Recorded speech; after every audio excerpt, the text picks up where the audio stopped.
Salutations, chers amis. Ces derniers mois, nous avons lu le livre « La tragédie des siècles » d'Ellen White. L'un des thèmes les plus importants de ce livre extraordinaire est que la Bible est la parole de Dieu. Malgré d'incroyables persécutions, des personnes fidèles ont défendu avec constance la parole de Dieu à travers les siècles. En temps voulu, nous reprendrons notre voyage à travers la tragédie des siècles. Mais dans les semaines à venir, nous examinerons certains défis spécifiques auxquels l'Église adventiste du 7e jour est confrontée en ce moment. Ces défis sont sérieux parce qu'ils sapent des enseignements importants de la Bible, apportant confusion et incompréhension de ce que dit la parole de Dieu.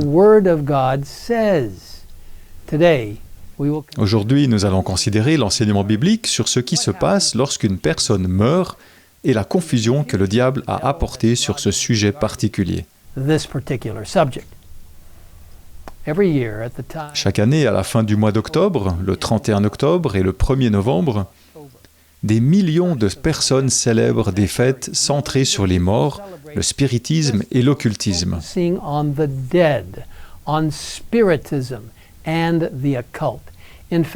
En réalité, ces célébrations sont même de plus en plus nombreuses. Aux États-Unis, par exemple, la Fédération nationale du commerce de détail estime que les dépenses totales liées à Halloween atteindront en 2023 le chiffre record de 12,2 milliards de dollars, soit une augmentation des ventes de près de 2 milliards de dollars par rapport à l'année dernière. Les ventes d'Halloween comprennent les bonbons, les costumes, les décorations, les fêtes et bien d'autres articles qui mettent l'accent sur le macabre. Dans de nombreuses régions du monde, le jour des morts, ou El Día de Muertos, est célébré d'une manière étrange. Au cours de cette fête, les familles construisent des autels privés en l'honneur des défunts dans leur maison.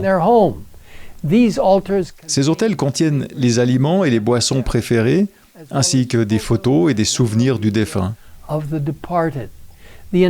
L'objectif est d'encourager les visites des âmes, pour ainsi dire, afin qu'elles entendent les prières et les paroles des vivants qui leur sont adressées.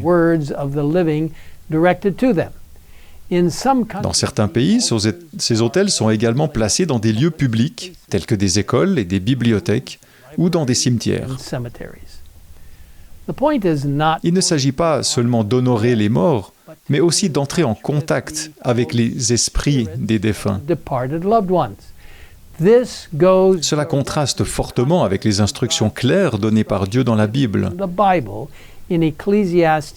Ecclésiaste 9, au verset 5, dit « Les vivants, en effet, savent qu'ils mourront, tandis que les morts ne savent plus rien. » De nombreuses conceptions non bibliques de la vie après la mort sont encouragées. L'occultisme et le spiritisme et les influences sataniques sont en augmentation. L'industrie mondiale du divertissement encourage le spiritisme. Le diable conçoit des illusions extraordinaires pour la fin des temps par le biais du mysticisme et de conceptions non bibliques sur la vie après la mort. Satan tentera même de reproduire le retour du Christ. Pouvez-vous l'imaginer ? Je vous exhorte à rejeter toute tentative de domination de votre pensée en vous appuyant uniquement sur ce que vous lisez dans la parole de Dieu. Il est absolument certain que la seule parole de Dieu est vraie et non les théories ou les instructions humanistes.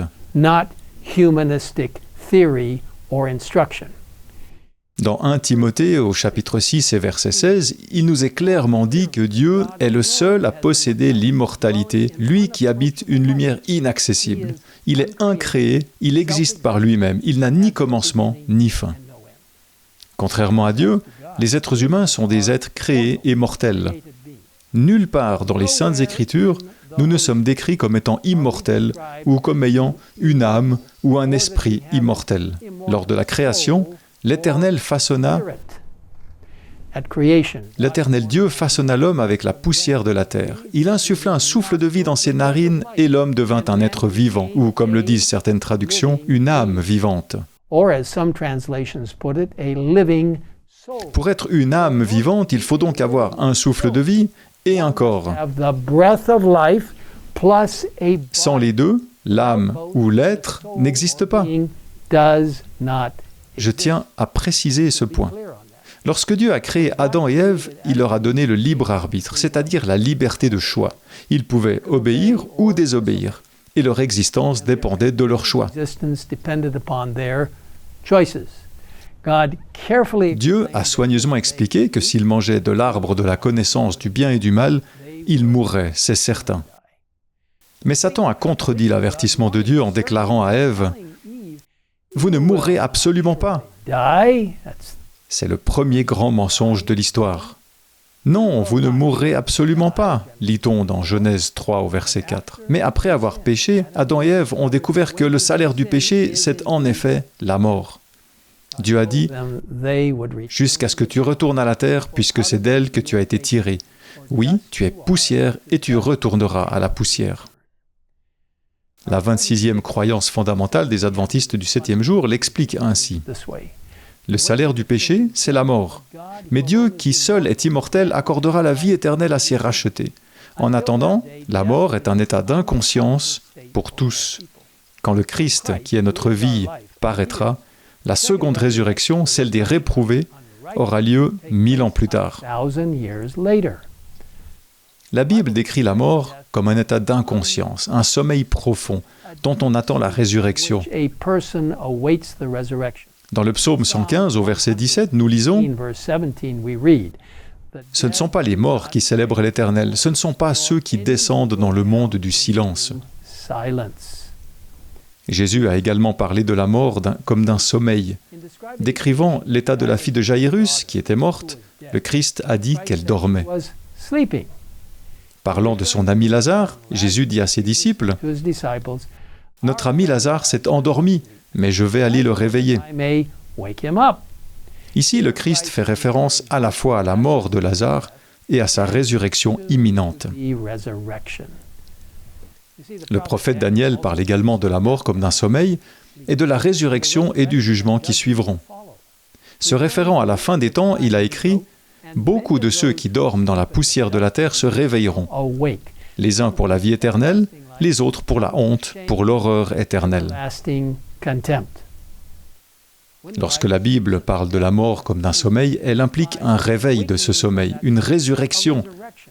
C'est la mort et la résurrection du Christ qui rendent possible notre résurrection. Comme le souligne Paul dans 1 Corinthiens au chapitre 15 et versets 20 à 22, qui dit « Mais en réalité, Christ est ressuscité, précédant ainsi ceux qui sont morts. En effet, puisque la mort est venue à travers un homme, c'est aussi à travers un homme qu'est venue la résurrection des morts. Et comme tous meurent en Adam, de même aussi tous revivront en Christ. » Ellen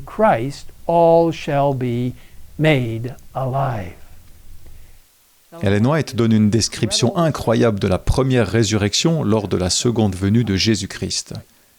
Elle écrit « Au milieu du tremblement de la terre, des éclairs et des coups de tonnerre, la voix du Fils de Dieu appelle les saints endormis. Il regarde les tombes des justes, puis, levant les mains vers le ciel, il s'écrie « Réveillez-vous, réveillez-vous, vous qui dormez dans la poussière, et levez-vous !» Sur toute la terre, les morts entendront cette voix, et ceux qui l'entendront vivront.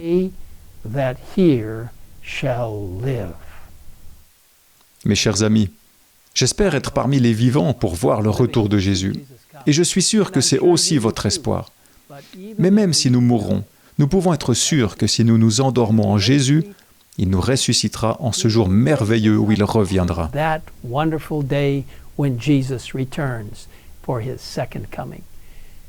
Frères et sœurs, alors que le monde qui nous entoure devient de plus en plus sombre et confus, je vous exhorte à éviter tous les efforts, les mauvaises influences et les programmes, en particulier à travers les médias et les divertissements, qui détruisent la compréhension biblique de l'état des morts. Nous pouvons nous reposer avec confiance sur la parole de Dieu. Je vous invite maintenant à prier avec moi. Père Céleste, aide-nous à bien comprendre ce sujet très important. Tu nous as formés à partir de la poussière constituant le corps. Il n'était pas vivant. Tu as ensuite insufflé en nous le souffle de vie, qui est la vie elle-même. Et la combinaison du souffle de vie de Dieu et de la poussière a formé ce qui ressemblait à un être humain, qui est ensuite devenu une âme vivante. Et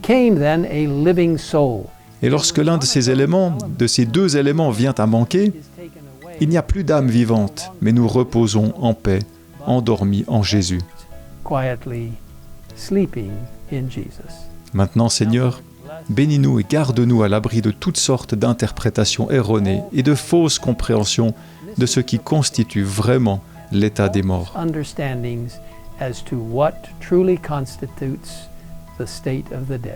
Nous nous remettons entre tes mains. Aide-nous à ne pas nous laisser tromper, mais à rester proches et totalement cohérents avec la parole de Dieu. Merci de nous écouter. Nous te le demandons au nom de Jésus. Amen. Amen.